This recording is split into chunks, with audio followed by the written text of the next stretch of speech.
were one, that there is no death. We are having a physical experience, but our spirit is eternal. And so there is no death. And two, there is only life. Hi there, my name is Lee Papa, and I am a author on the topics of health and well-being, mindfulness, and my near-death experience.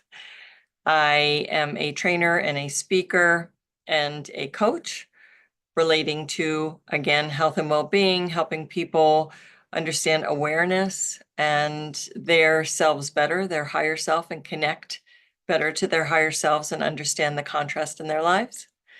And as I stated, I am a near-death experiencer. I've had also extraordinary supernatural or mystical experiences over the years, and it's helped me understand what we are doing here on the planet and a roadmap to really leading our lives more mindfully and with more intention. Prior to the near-death experience, I led my life very much outside of my inner journey. What I mean by that is I looked outside myself for happiness, for peace, for contentment, trying to fill a void. And I had a lot of drama around, and I was ill a lot. So my life was not optimal prior to the near-death experience, but I didn't really understand how good it could be. And it has nothing to do with material things. The actual near-death experience happened in 2008, and I was in the middle of trauma, drama, contrast with my marriage. I was married. I had a toddler son, 2-year-old son. My elderly mother was living with us, and we were in Las Vegas, Nevada. We moved from the Los Angeles area to accommodate my mother coming to live with us. And our marriage was challenged. We were really struggling at that time.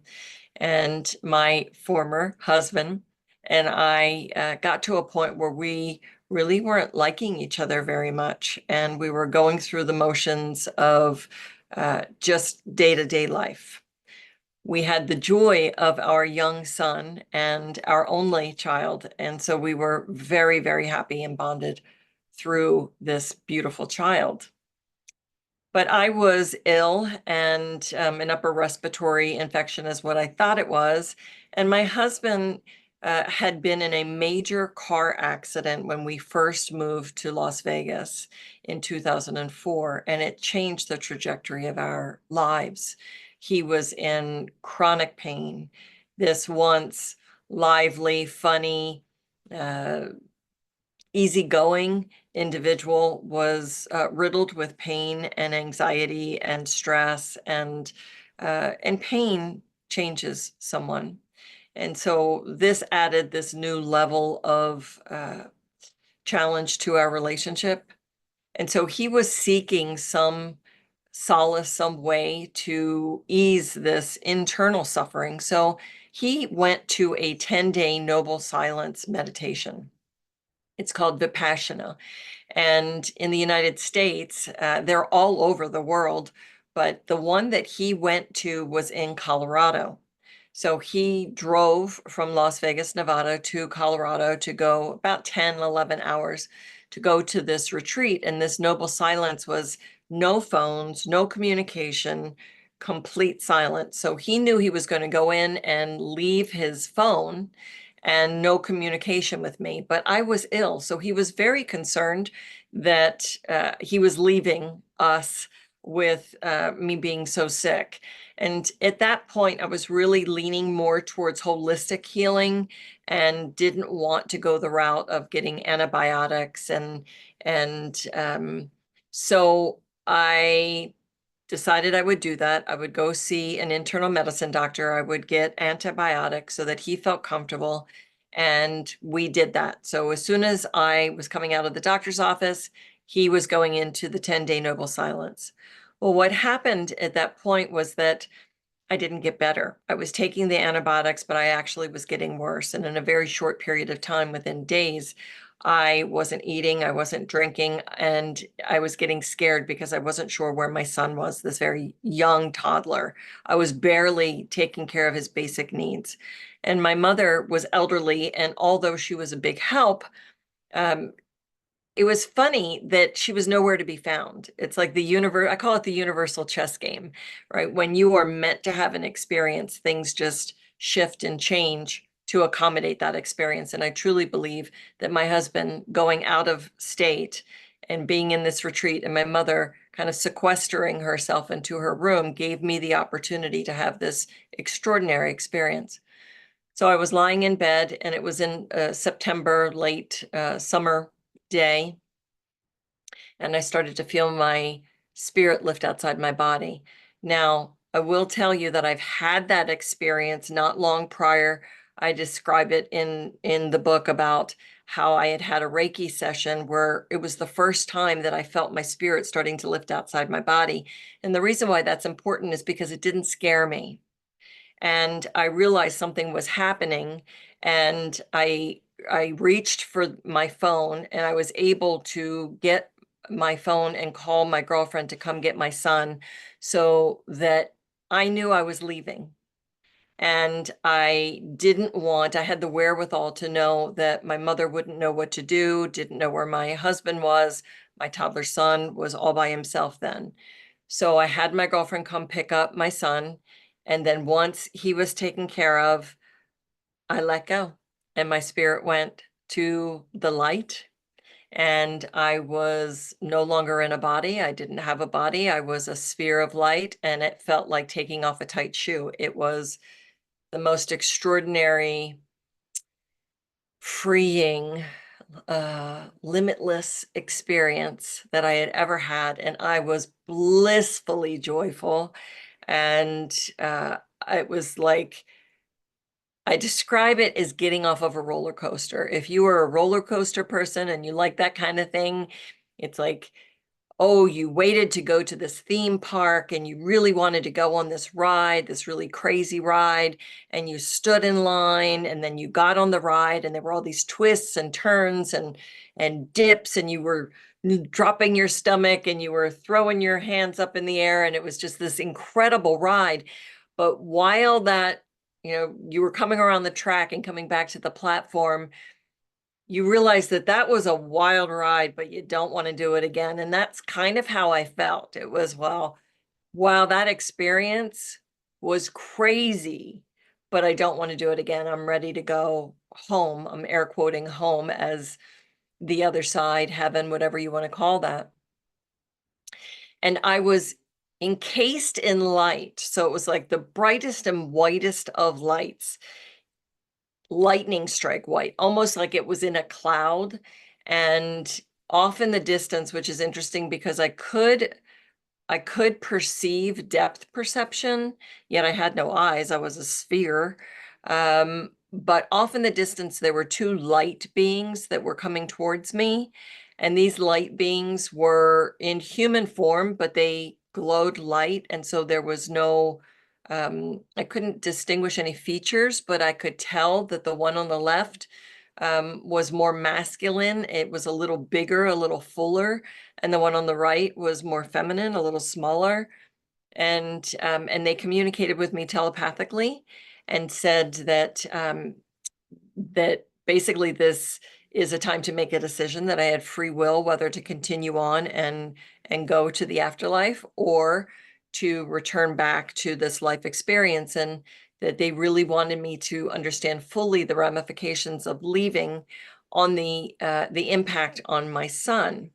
That this being, and in the book he's known as Luke, this being would not be able to fulfill his destiny if he lost his mother at such a young age. And apparently he had already had that experience in previous lives. And so I'm quite the negotiator in this lifetime. And so I was like, oh, he will be fine. His dad's a good dad. There was no attachment. There was absolutely, which is crazy because anyone who has children or fur babies, right, you have an attachment. I was known as a helicopter mom, right? I was always hovering. I was always making sure that my son was okay, and always within eye shot or earshot. I knew where he was. And to have this experience of non-attachment was quite extraordinary. So these two beings told me that they wanted me to have this, it's called a life, not, I mean, a lot of near-death experiencers call it a life review. Mine was more like a relationship review, where I didn't see it physically, like with my eyes. I felt it viscerally.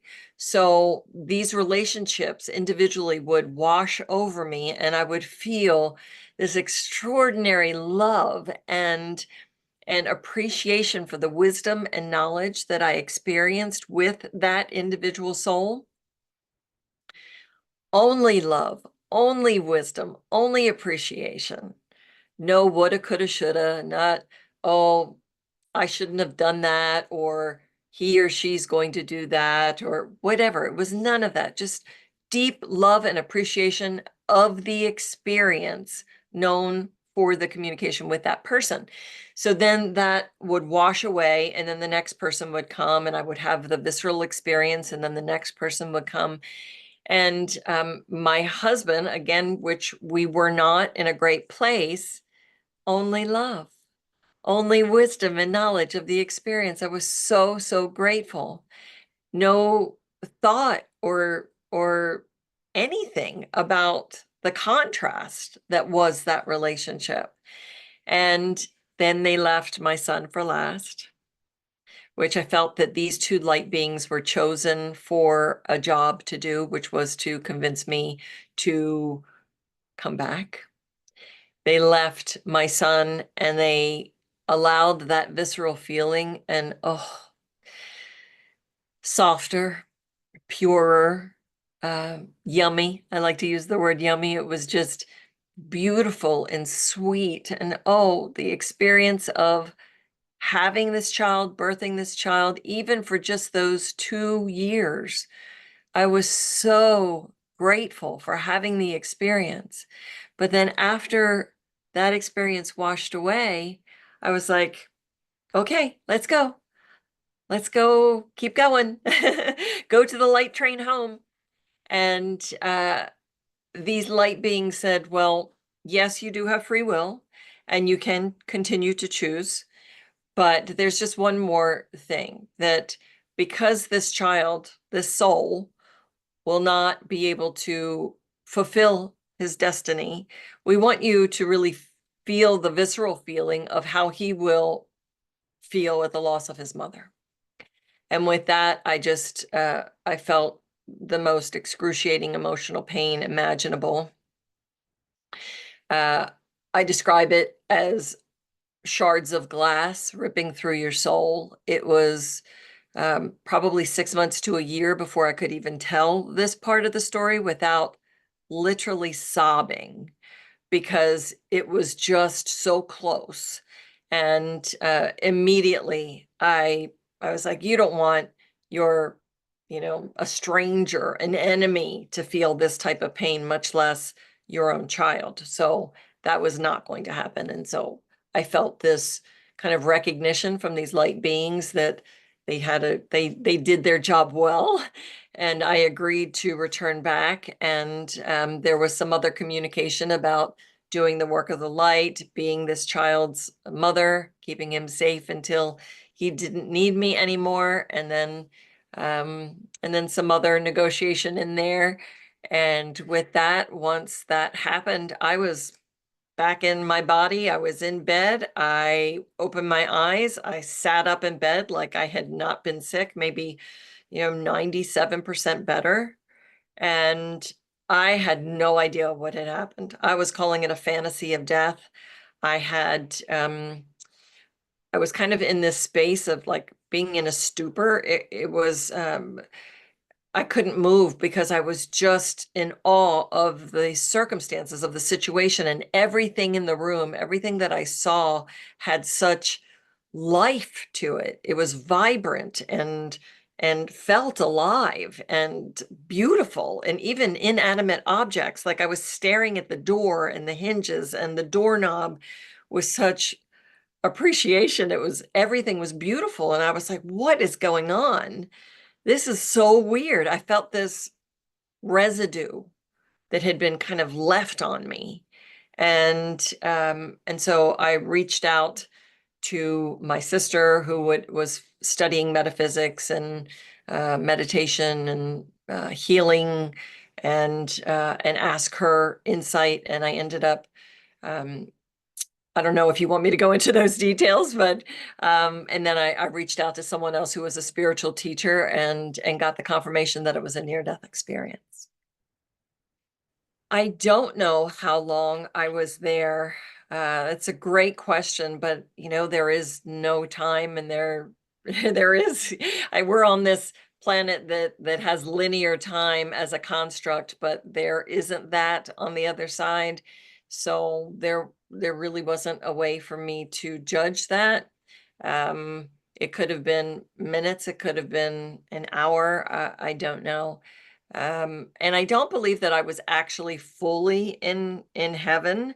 I believe I was in kind of a in-between place, that I was having this communication with these beings to decide whether I was continuing on. I didn't go through a tunnel or anything like that. I felt this was kind of more of a platform, an in-between place. The three main takeaways from the near-death experience were: one, that there is no death. We are having a physical experience, but our spirit is eternal. And so there is no death. And two, there is only life. And love is the connection of life, and that there is no attachment. So the attachment is what deters us on this plane from truly understanding what love is. So there's no death, there's only love, and there's no attachment. So those are the three main takeaways from the near-death experience. And that's a game changer. When you come back from that experience and can still viscerally feel the love, and can tap into that residue that I was talking about, that lasted about 2 weeks. And the spiritual guidance that I received from a woman that I was referred to, who had had several near-death experiences, she said it would take about 2 weeks for that residue feeling, that blissful vibrancy of the love that was everything, for it to diminish. And she was exactly right. It took exactly 2 weeks. And then you spend the rest of your life trying to get back there. But the energy of that love is we don't know how to tap into that. We're trying, and I think that we are moving into a stage. I believe that is truly the second coming of Christ. It's Christ consciousness that we are coming into. So we will be able to tap into that. We will live that. We will be that. And that's why so many, in my opinion, that is why so many people are waking up. So many people are having near-death experiences. So many people are having supernatural experiences, because we're breaking through the shell of what was encrusted upon us in darkness, so that we could see again. So you asked me about the next stage that I spoke about, and it's really more about a time. We are living in an extraordinary time in human history, where we are moving into the age of Aquarius more fully, right? And with that is an understanding of what was once hidden is coming to light. And a lot of that hidden is darkness, so that the light can truly shine, and and be in its fullness on the planet. And the contrast that I spoke about I learned after the near-death experience that all the things that I used to think were troubles or, um, you know, things that I didn't want, the dramas and the traumas, what I learned was that it's just contrast. And all of those things that we can label, uh, oh my gosh, we could have a million labels of the things that happen to us or that we don't want. And when we give it an umbrella of just contrast, we understand its purpose. And its purpose is for us to heal and understand what the opposite is, what the duality is. So, how do we know it's light in the room if we haven't known darkness? So, when there is darkness, we know there's light. So, we need both. And so, we live in this construct of contrast so that we can emerge beyond it, so that we can choose the world that we want to live in that doesn't need contrast. And I believe the next stage we're in the process of kind of like the birthing of the new world or the new consciousness. And how long will it take? I don't know. But it feels imminent. It feels like it's in my lifetime. It feels even closer than that.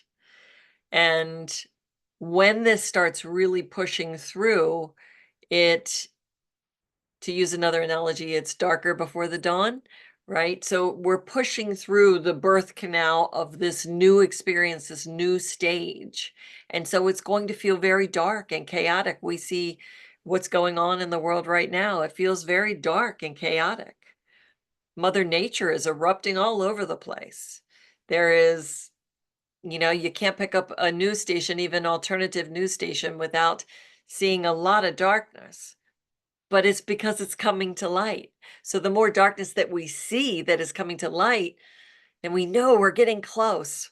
We're getting close to moving past it where we don't need it anymore. And we have to hold the vision for this. We have to hold the feeling of this new experience of living in a life that doesn't need contrast. So, how do we do that? We start becoming very grateful for everything that we love in our life and focusing on that. Our health, go to the basics, because I've had lots of people say, well, I have nothing to be grateful for, Lee. And I'm like, then you go to the basics. Do you have eyes to see? Do you have a mouth to express yourself? Do you have hands and fingers? Do you have arms to be able to hug someone? Right. So we have to go back to the basics of all the beautiful things that we are grateful for so that we can build on that strong foundation. That's the impact. So we will start living a life that needs no contrast. We will become more community conscious. If you think about Jesus, if you think about the life that he led and the joy that he just exuded in his communications with people, the compassion, the love, the joy, um, this is what we're going to start doing. We're going to see each other for the light that is within each other, that is the one light. So we are all connected in this light that is Creator, God, Source, the Divine Universe, Spirit. Whatever name you want to give, the creator of all that is. We are connected to that. And so for any of us to feel separate from, number one, that light, we're not separate. It's within us. So that's the work that we need to start doing. If we're feeling separate, like I did before the near-death experience, I was looking outside myself for fulfillment, where the fulfillment was just for me to look within myself and understand that I am a part of Creator, God, Source, Spirit. And once you have that relationship and that understanding, you're full. And you see that light in other people. Just like the phrase namaste, right? I honor the light in you. And when we realize we are connected to the same source and the same light, we are the same. So the fact that our meat suits, our physical suit looks different, we may speak a different language. This is all just a shell. We're all the same. We're all the same here, having human experiences of contrast so that we can learn something. And we're all here to learn something different. I may be here to learn forgiveness. You may be here for another reason.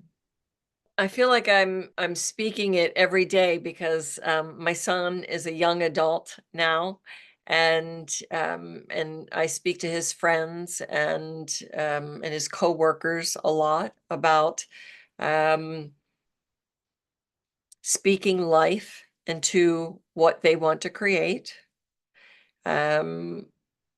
connecting to God, and understanding the contrast that we are putting in our own way, the contrast that we are creating with fear. And so the idea of being an observer and in mindfulness practice, remember I was saying mindfulness equals awareness and non-judgment, and starting with self, that is a foundation that we should be teaching our children. Meditation dovetails with that practice. And meditation just allows us to quiet the mind so that we can hear the messages of spirit.